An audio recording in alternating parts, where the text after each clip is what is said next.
It is the greatest rags-to-riches story the desert has ever told. From a barren island discovered by a single gazelle to one of the richest places on earth, Abu Dhabi has risen from sand to skyscrapers in barely a century. Today, its sovereign wealth funds surpass $1.5 trillion, with investment interests across the globe. Behind it all stands a ruling family unlike any other. Their rise to power was soaked in blood, wars, economic ruin, and resurrection. The House of Al Nahyan. Abu Dhabi isn't just a city, it's a global hedge fund with a skyline. The UAE has saved up over $1.3 million per citizen. The country will never become poor.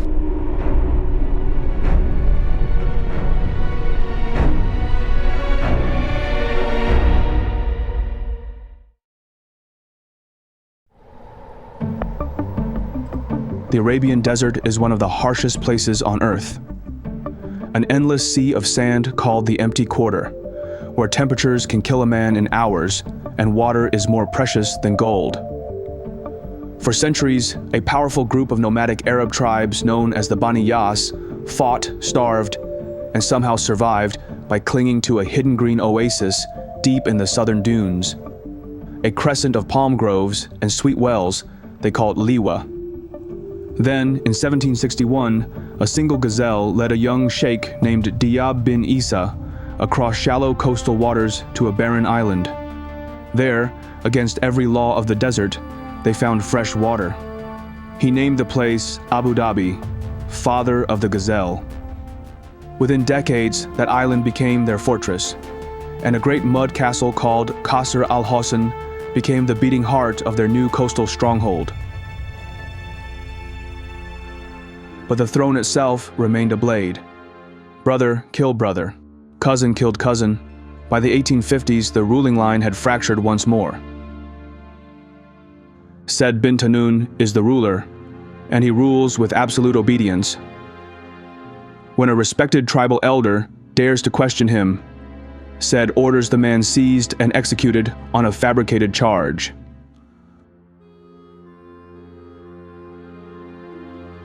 At first light, the elders confront Zayed in the majlis. He is deposed before the sun clears the horizon. The throne is empty. As far as they are concerned, there is but one man that can take the throne. His name is Zayed bin Khalifa.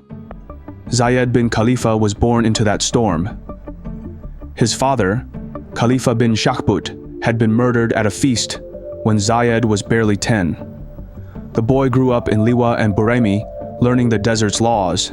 Read the stars, ride without rest, strike first or die. He became a master falconer, a feared raider, and a mediator who could silence feuding tribes with a single word. By his 20th year, the elders already watched him. In 1855, they choose him. At 20 years old, Zayed bin Khalifa becomes ruler of Abu Dhabi. Even as a young man, Zayed carried the weight of destiny. Tall, steady-eyed, and spoke little, but acted with absolute certainty. He now holds the throne, but the realm is still fractured. Tribes chafe under old wounds. Qatar raids the west. The Pearling Fleet is vulnerable. The British watch every move. Zayed sees it all. He is ambitious. He is ready. The conquests are about to begin. Zayed bin Khalifa now sits on the throne, but the desert still refuses to bow. In his first decade, he moves with ruthless speed. He marries his daughters into every major tribe, turning enemies into blood kin. He reclaims the rebellious 𝐁𝐨𝐽𝐬 section in 1879, ending years of defiance without firing a shot. By the late 1870s, Abu Dhabi controls a vast inland empire stretching from Liwa to the edge of Oman. But a much bigger empire looms large. The British Empire at this moment is the greatest power on Earth. It rules a quarter of the world's land, commands the seas, and protects the route to India like a jealous god. Zayed studies the gunboats in the Gulf and sees the truth. Alone, his sheikhdom is prey. Allied with Britain, it becomes untouchable. When London offers the exclusive agreement of 1892, Zayed is the first trucial ruler to sign. In exchange for protection, he gives up the right to deal with any other foreign power. He has traded a little freedom for total security. The desert now has a new guardian. As a result of British protection, Zayed has the stable economy to grow. The pearling fleet swells to over 400 boats. Taxes pour in, £60,000 a year at the peak. He rebuilds Falaj irrigation systems across Al Ain, turning desert into gardens. He erects forts, digs new wells, and makes Abu Dhabi the undisputed master of the Trucial Coast. Population booms. Trade routes open. The once scattered Bani Yas become a single, wealthy nation. Zayed has taken a collection of tribes and forged them into an empire.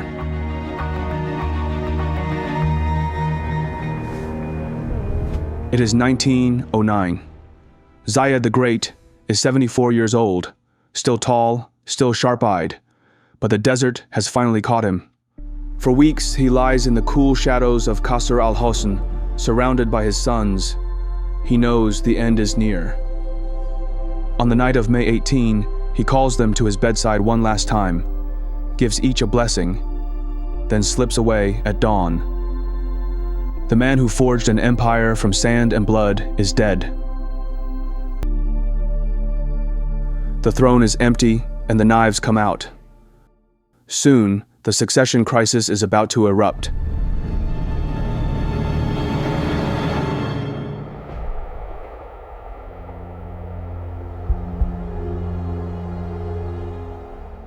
It is 1909, and the throne stands empty. The eldest son, Khalifa bin Zayed, is the clear heir, but Khalifa refuses the crown, not once, not twice, but 3 times. He has watched too many brothers die by the dagger. He has seen too much blood spilled inside the family fort.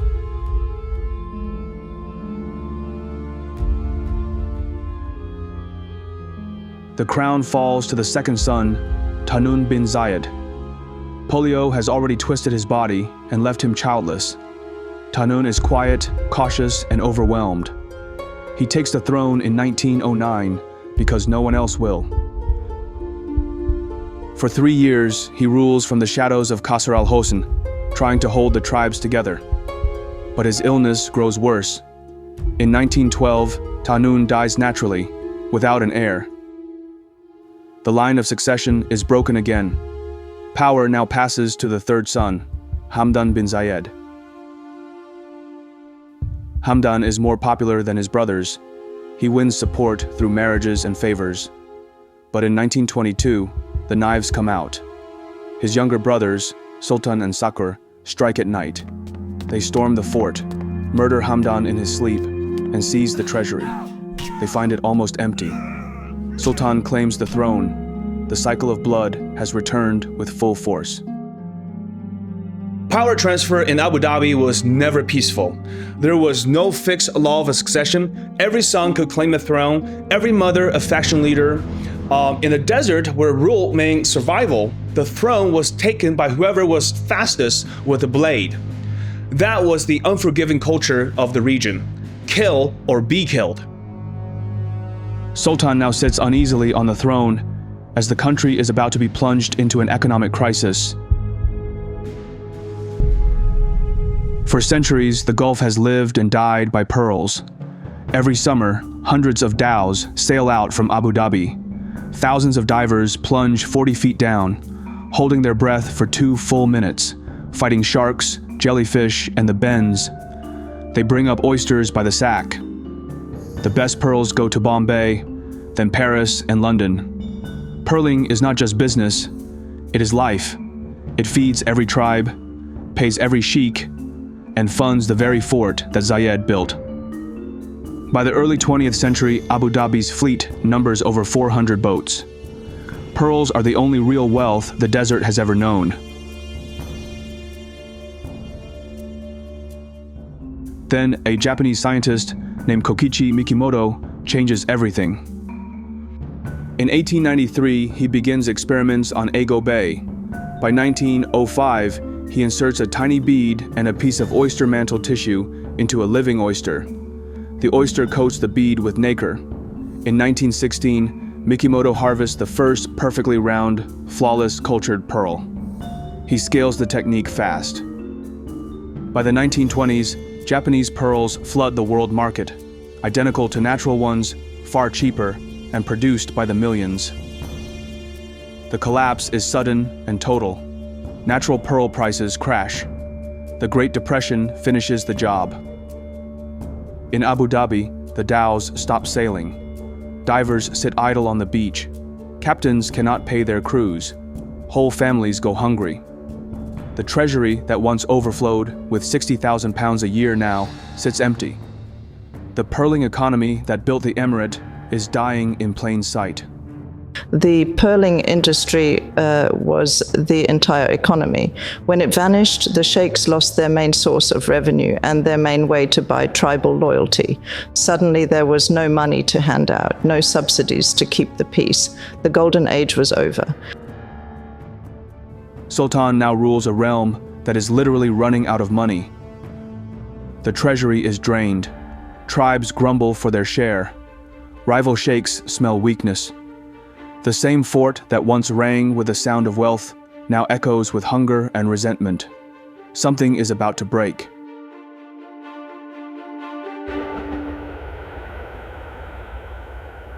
Sultan bin Zayed now sits on the throne he seized in blood. It is 1922. The pearling industry is already dying. Japanese cultured pearls have flooded the market. Prices have collapsed. The Great Depression is coming. The treasury that once overflowed is now almost empty. One night in 1926, Sultan invites his half-brother Saqr to dinner inside the fort.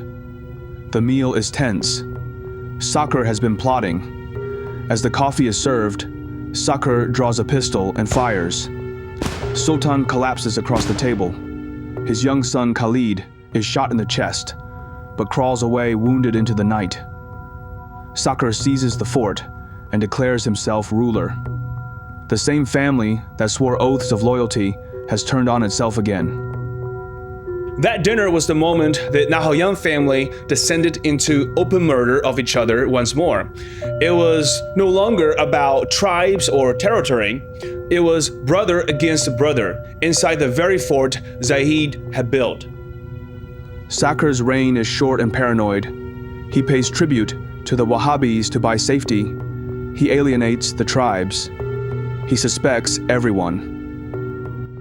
In 1928, Khalifa bin Zayed, the elder brother who had refused the throne, decides enough is enough. He rallies the powerful Manasir tribe, surrounds the fort, drags Saqr out, and executes him in the sand. The cycle of murder seems unstoppable. Something has to break this cycle, and that something is about to come from the one person no one expected: a woman.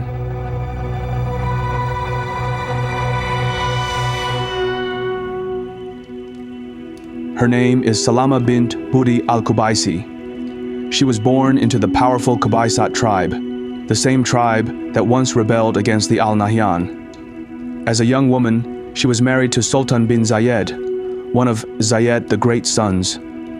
She bore him 4 boys. She watched her husband murdered at the dinner table in 1926. She watched his killer, Saqr, seize the fort.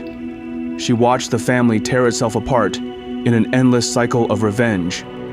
Through every assassination, every coup, every night of fear, Salama remained the quiet center of the storm. It is 1928. The fort is still stained with Saqr's blood. The treasury is empty. The pearling fleets rot on the beach. The family is exhausted, suspicious, and armed. The elders fear another round of murder will finish the dynasty forever. Salama gathers her 4 surviving sons in the cool shadows of the fort. She makes them kneel before her. She places the Quran between them. In a voice that carries the weight of every death she has witnessed, she forces them to swear to Allah. No brother will ever again raise his hand against another brother. One by one, they repeat the oath and swear on the holy book.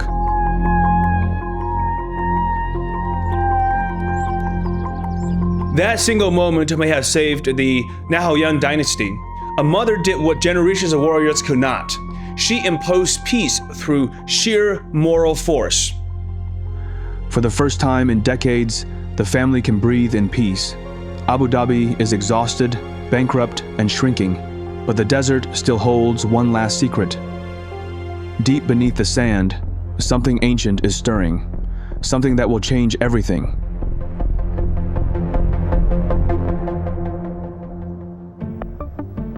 The oath has been sworn, the cycle of murder has been broken. Now the family turns to the older surviving son. In 1928, at only 23 years old, Shakhbut bin Sultan is placed upon the throne of Abu Dhabi. The elders choose him precisely because he is cautious, disciplined, and still untouched by the recent blood. Shakhbut was a man forged by scarcity. Thin, ascetic, with piercing eyes that missed nothing, he trusted almost no one. He rules with ruthless caution. He hoards every rupee in iron chests inside the fort. Abu Dhabi is still desperately poor. Barasti huts, open sewers, families surviving on dates and dried fish.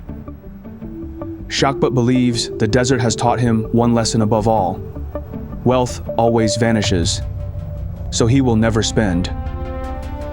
But even this ascetic ruler knows the world is changing. In 1939, he signs the first oil concession with Petroleum Concessions Limited. Small signing fees begin to arrive. The drills go down into the sand. They come up dry, again and again. Setback follows setback.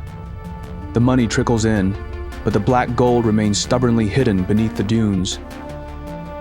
He has very little hope that anything will be found, but he has no idea that beneath his feet, the greatest fortune in Arabian history is about to wake up.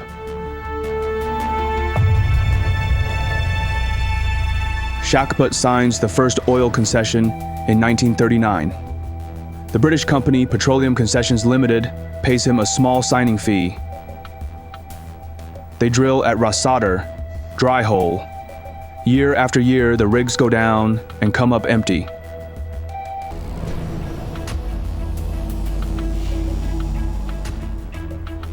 The offshore rig at Shaif, operated by Abu Dhabi Marine Areas, punches through the seabed. On the morning of October 6th, the crew sees it, a thick black column shooting into the sky. The first commercial oil in Abu Dhabi history. The flow is strong. Within months, they confirm reserves large enough to transform the emirate. 4 years later, in 1962, the very first tanker leaves Das Island, loaded with Abu Dhabi crude. The desert has finally spoken. That single strike at Sheikh changed the destiny of the entire nation. It was the moment Abu Dhabi stopped being a poor sheikhdom and started becoming one of the richest places on earth.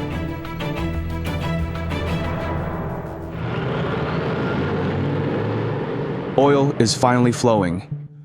By 1962, tankers leave Das Island every week, loaded with Abu Dhabi crude. The desert that once starved its people is suddenly rich beyond imagination. Money arrives faster than anyone can count, but almost none of it leaves the fort. Shakhbut bin Sultan watches the black gold flow and decides the lesson of the Pearling crash still holds. Wealth always vanishes. He refuses to build roads, schools, hospitals, or even a proper power station. He blocks banks, burns municipal records, and demands 20% of every foreign merchant's profit. The money piles up in iron chests, while the people stay poor. In the mid-1960s, his younger brother, Zayed, realizes enough is enough. He has built his own region into a green oasis with schools and hospitals, and he wants the same for the entire country. The family watches Shakhbut hoard millions while the emirate stagnates. Whispers turn to open frustration. The British, who once tolerated Shakhbut, now see him as an obstacle.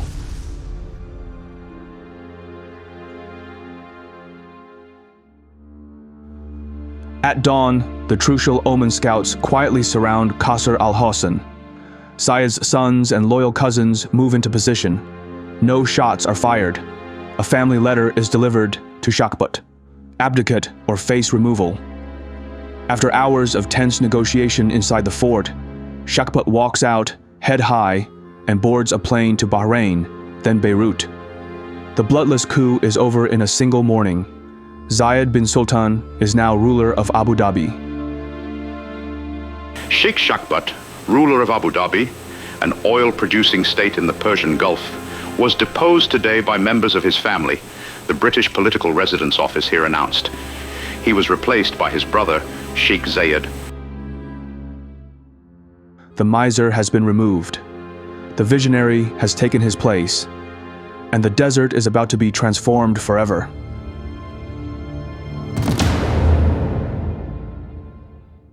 Zayed bin Sultan Al Nahyan was born around 1918 in the date groves of Liwa. He grew up between the oasis and the contested forts of Buraimi, learning to read the stars, ride for days without rest, and speak with quiet authority. As a young man, he was already a master falconer and a daring raider. While his brother Shakhbut hoarded every coin, Zayed was appointed Wali of Al Ain in 1946. With almost no money, he restored the ancient Falaj irrigation channels, tripled the water flow, opened schools, and built the first modern clinic. The people called him the Green Sheikh. Everyone saw it. This brother was different. On August 6, 1966, the moment finally arrives. He orchestrates a bloodless coup and ousts his brother. By evening, Zayed bin Sultan becomes ruler of Abu Dhabi. He wastes no time. Within months, he signs contracts worth $70 million to bulldoze the old squalor and build roads, hospitals, schools, desalination plants, and the first airport. He distributes Shakhbut's hoarded millions to the people. He gives every citizen land, free healthcare, free education. He turns a medieval sheikhdom into a modern state almost overnight. The Sheikhdom of Abu Dhabi smells of money. The new attaché case, the expensive toilet waters, the imported cigars, the new leather upholstery and $10,000 cars. And it buzzes with men's voices talking of money. By 1968, Abu Dhabi is no longer poor. It is rising. But even as the skyline begins to climb, a shadow falls across the Gulf. A storm is coming.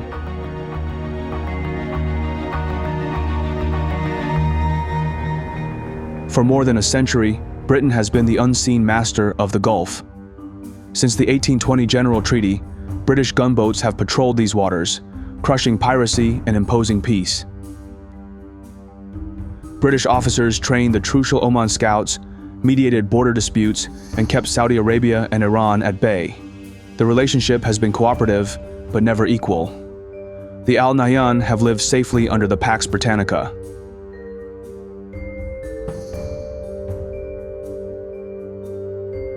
In January 1968, Britain is broke. The pound is devalued. The empire is too expensive. Prime Minister Harold Wilson makes the historic announcement. Britain will withdraw all forces east of Suez by the end of 1971. The protector that has stood guard for 150 years is leaving. The British government announced today that it would withdraw entirely from Aden and South Arabia during the second half of this month. Britain's exit created the largest power vacuum in the modern Gulf. The small sheikdoms were left exposed to Saudi expansionism and Iranian territorial claims. Without Britain umbrella, survival itself was uncertain. Zayed stands on the ramparts of Qasr al-Hosn and watches the British ships disappear over the horizon. The clock is ticking. He has built an emirate, but now he must build a nation. Before Iran seizes the islands, before Saudi armies move, before the fragile sheikdoms fall one by one.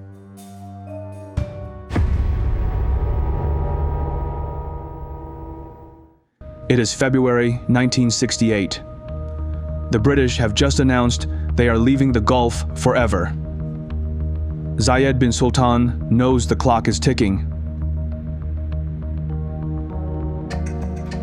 Late one night, he drives to Dubai. Sheikh Rashid bin Zayed Al Maktoum of Dubai waits for him in a modest majlis overlooking the creek. No aides, no guards, just two men and the weight of history. Zayed speaks first, telling Sheikh Rashid that if they remain separate, they will be swallowed by Saudi expansion and by Iranian ambition. Rashid listens in silence and agrees. They shake hands over strong Arabic coffee. The secret meeting between Zayed and Rashid was the true birth of the UAE. Two powerful rivals chose unity over pride. It was the moment vision defeated centuries of suspicion. The Dubai Agreement is born. The United Arab Emirates begins. The rulers of 9 Persian Gulf sheikdoms agreed early today on a provisional organization of the federation they formed last February. Zayed and Rashid travel between Emirates, persuading, promising, compromising. Bahrain and Qatar pull out. On December 2nd, 1971, 6 rulers gather in Dubai. They sign the provisional constitution. Abu Dhabi becomes the permanent capital. Zayed bin Sultan Al Nahyan is elected president. Sheikh Rashid becomes vice president. The United Arab Emirates is born. Zayed has united the sheikdoms, but the British are gone. Iran is angry. Saudi Arabia is watching. The real test of the union is only just beginning.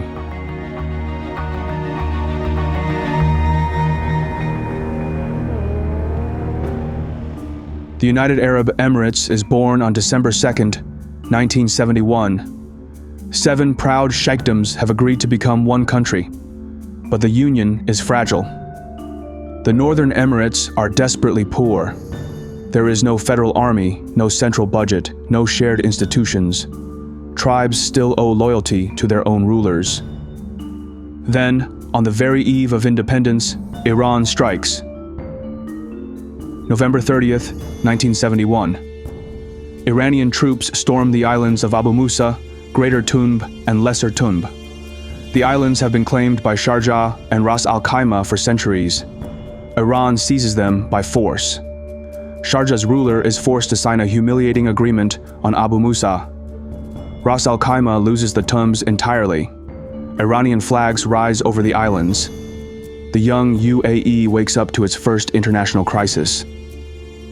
Iranian troops landed today on 3 disputed islands strategically situated in the Persian Gulf. The trucial state of Ras Al Khaimah immediately protested that 2 of the islands, Greater Tunb and Lesser Tunb, had been invaded and occupied. Zayed does not hesitate. He opens Abu Dhabi's treasury and begins pouring money into every corner of the federation. He builds roads, schools, hospitals, and power stations from Ras Al Khaimah to Fujairah. He pays salaries, funds development projects, and keeps the union alive with oil wealth. Abu Dhabi becomes the banker of the new nation. The Iranian seizure was the first real test of the UAE. It showed the world and the sheikhs themselves that this union could only survive if Abu Dhabi was willing to share its riches, and Zayed understood that immediately. But a new storm is gathering on the horizon between Israel and the Arab world. And the tiny new nation of the UAE is about to step onto the world stage.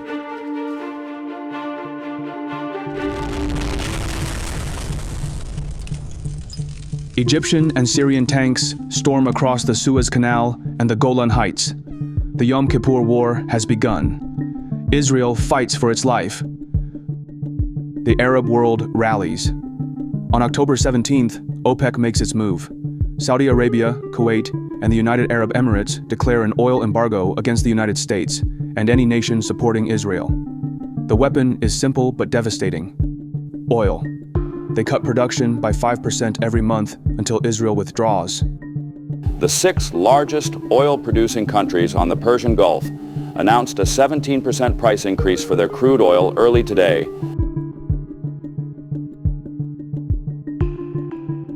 Abu Dhabi stands at the very heart of the decision.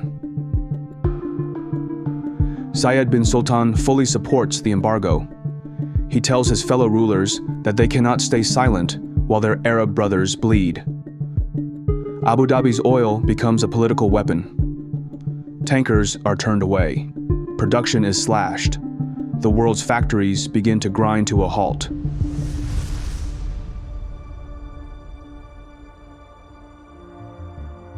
Oil prices explode from $3 a barrel to $12 in a matter of months.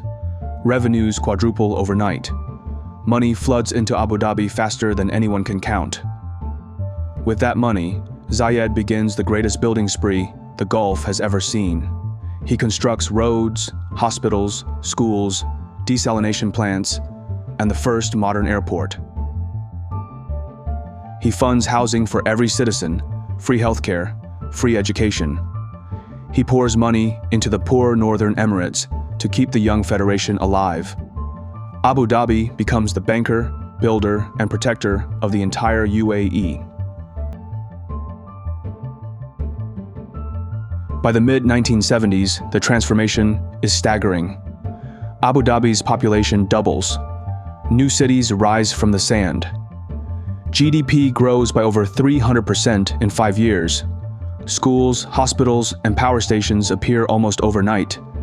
The once poor Sheikhdom is becoming one of the richest places on earth.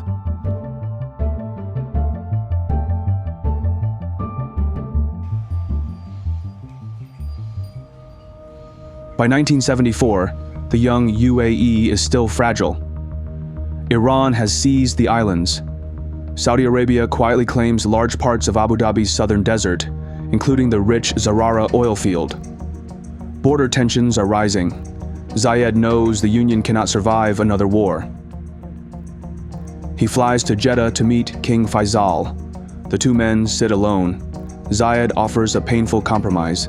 Abu Dhabi will cede its share of the Zarara field and part of the border in exchange for Saudi recognition of full UAE sovereignty over Buraimi and Al Ain. Faisal accepts. The Jeddah Treaty is signed. Zayed has traded oil for peace and legitimacy.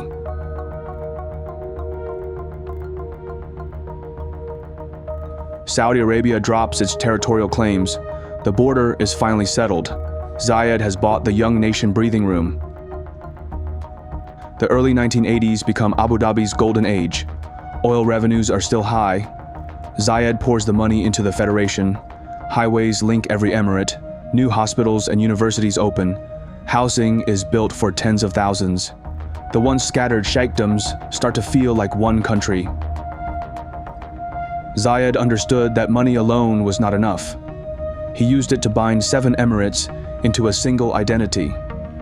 The Saudi treaty gave him the stability to do it. In 1976, he quietly creates the Abu Dhabi Investment Authority, one of the world's very first sovereign wealth funds. He takes billions in surplus oil revenue and begins investing it across global markets, not for the glory of today, but for the survival of tomorrow. Zayed is planting the seeds of a financial empire that will one day be measured in hundreds of billions of dollars. It is a rainy day fund that he hopes he never will have to use. But little does he know, that day comes sooner than he thinks.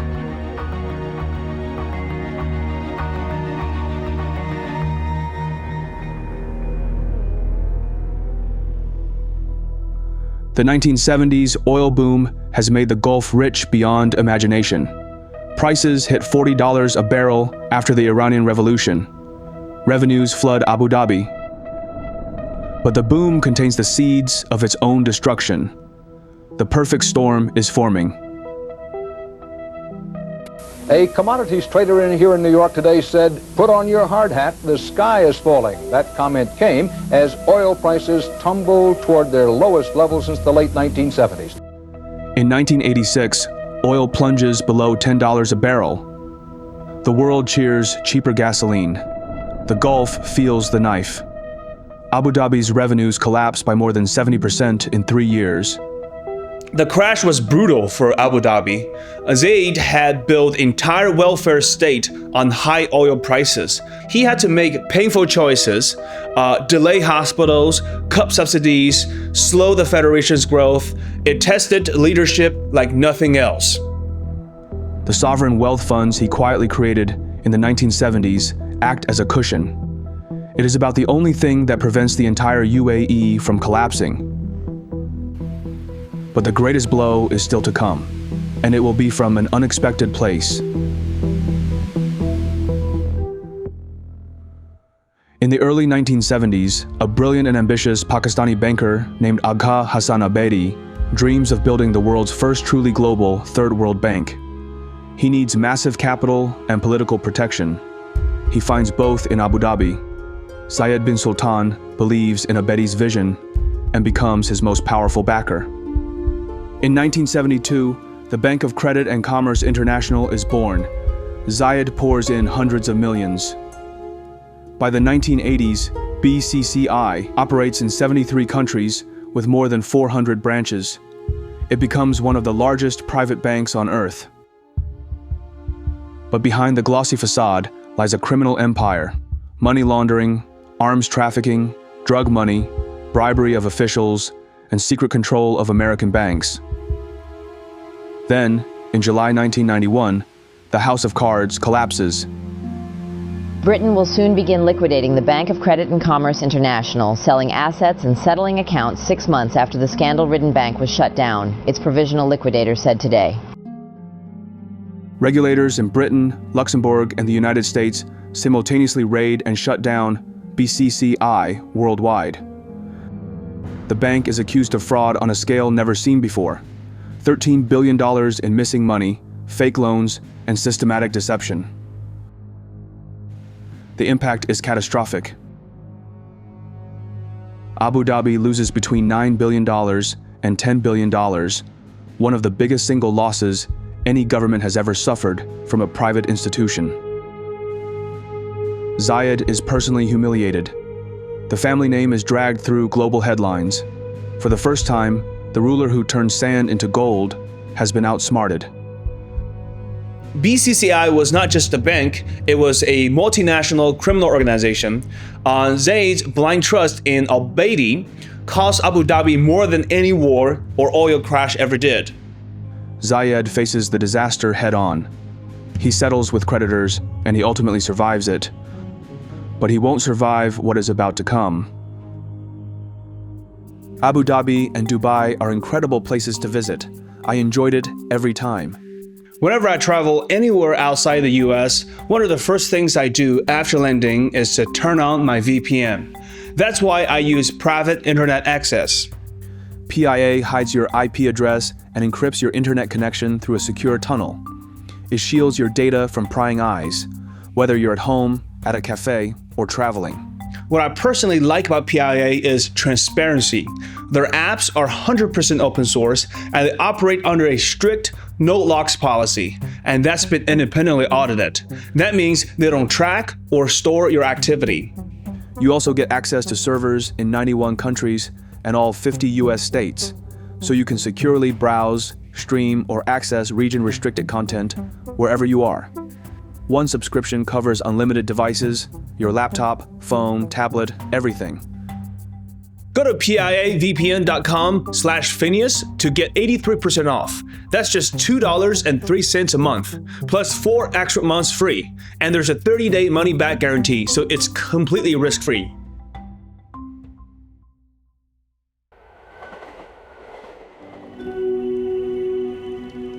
By 2003, Zayed bin Sultan Al Nahyan has ruled for 38 years. He has turned a medieval sheikhdom into a modern nation. In his later years, the desert finally claims its price. His kidneys fail. He undergoes 2 transplants in 2000 and 2003. He grows frail, but his mind remains sharp. He still receives visitors, still gives quiet counsel, still watches over the nation he built. Ramadan has just begun. Zayed slips into a coma in the early hours. The palace is silent. Doctors fight to save him, but the end has come. At 8:25 a.m., the announcement is made. Sheikh Zayed bin Sultan Al Nahyan, father of the nation, has passed away at the age of 86. The entire country stops. Flags fly at half-mast. Businesses close. Mourning lasts 40 days.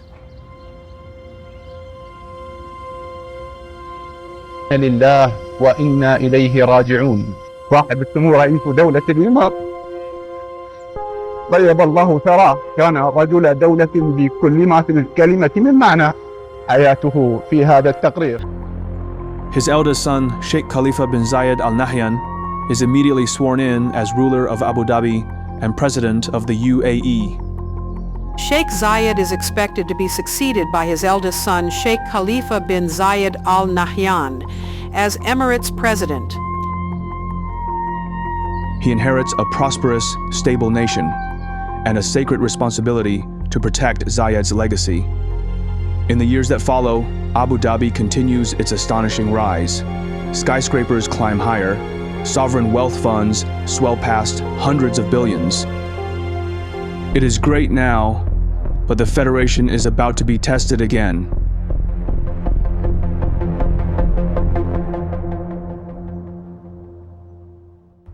It is 2008. The global financial system is collapsing. In New York, the subprime mortgage bubble bursts. Lehman Brothers files for bankruptcy. Credit freezes overnight. Stock markets plunge. The worst recession since the Great Depression has begun. Dubai is caught in the perfect storm. The Dubai Financial Market General Index slid 6.1% Tuesday to a 5-month low as concern deepened about Dubai World's ability to restructure its staggering debt.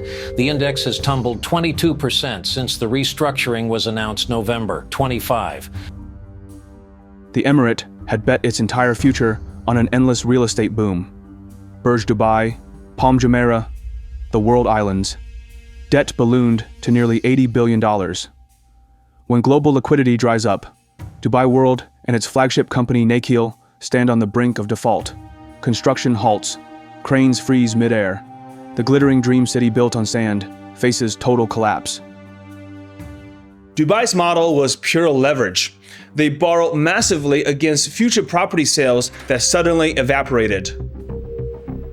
Abu Dhabi moves swiftly and decisively. In February 2009, Abu Dhabi injects $10 billion through the UAE Central Bank. Sheikh Khalifa and Sheikh Mohammed bin Zayed personally guarantee the support. In exchange, Abu Dhabi takes strategic stakes in key Dubai assets. The bailout prevents default and protects the reputation of the entire federation. Dubai got a $10 billion lifeline from oil-rich Abu Dhabi to save one of its prize companies from imminent default Monday, calming fears for now about the city-state's shaky finances. Dubai responds with quiet dignity and one of the most powerful symbolic gestures in modern Gulf history.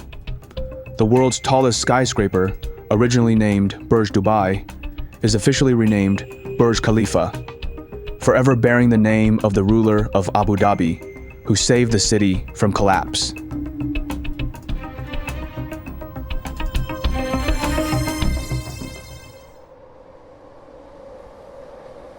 Abu Dhabi emerges from the 2008 crisis stronger than ever. The sovereign wealth funds Zayed planted in the 1970s have grown into giants worth over $1 trillion. Diversification accelerates. Renewable energy, aerospace, tourism, finance. Abu Dhabi becomes a global investor, not just an oil exporter. The desert has learned to survive without relying solely on black gold. But a new threat is rising in the east. Iran's nuclear program, its missiles, its proxies in Yemen, Syria, and Lebanon terrify both Israel and the Gulf states.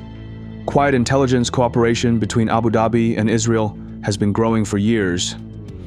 When the Trump administration offers a historic opening, advanced weapons, security guarantees, and economic partnership, Sheikh Mohammed bin Zayed seized the moment.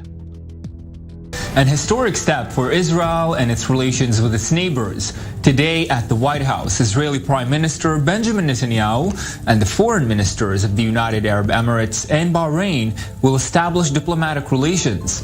Netanyahu and U.S. President Donald Trump are set to hold a meeting at the White House, with a four-way meeting with the Emirati and Bahraini foreign ministers set to take place shortly afterwards. Sheikh Abdullah bin Zayed signs the Abraham Accords on behalf of the UAE. Bahrain signs alongside. Israeli Prime Minister Benjamin Netanyahu and President Donald Trump stand witness. This was not about ideology, it was about survival. Iran is the common enemy. The Abraham Accords mark the beginning of a new order in the Arabian world. The map of the Middle East has been redrawn. Today, in 2026, Abu Dhabi stands as one of the wealthiest, most influential places on Earth. Its sovereign wealth funds manage well over $1.5 trillion. Per capita income ranks among the highest in the world. Skyscrapers tower over what was once a fishing village. Over the first 9 months of 2025, January to September, Abu Dhabi's GDP grew by 5% year-on-year, while the non-oil economy expanded by 6.8% year-on-year.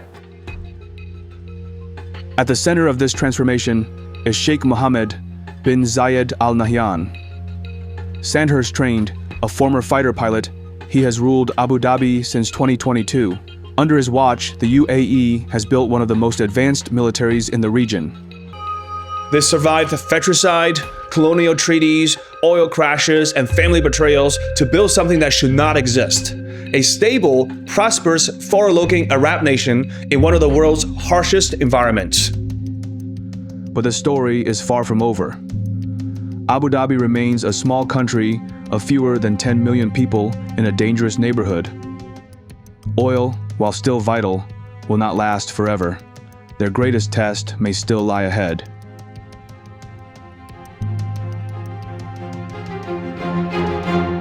I am incredibly grateful for this channel and the audience that's grown around it.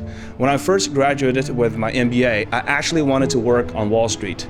I applied to a lot of firms and got rejected from most of them. So instead, back in 2020, I started this YouTube channel just talking about finance and telling stories about people and institutions that shaped the markets. And over time, it kind of took on a life of its own. The channel grew, opportunities came in, I've been able to participate in investment projects and build partnerships and even start working on my own fund, all because of the distribution this platform creates. And along the way, a lot of people started asking me the same question: how do you actually build a channel like this? So, I recorded a 6-day quick launch program where I break down everything I know. How to treat YouTube as an asset, how storytelling works, and how my own production workflow actually looks behind the scenes. Most of you probably aren't trying to start a channel, and that's totally fine. But if you are, this might save you a lot of time. You can check it out in the link below. Because these days, having something you control, a channel, an audience, an asset, is more valuable than ever.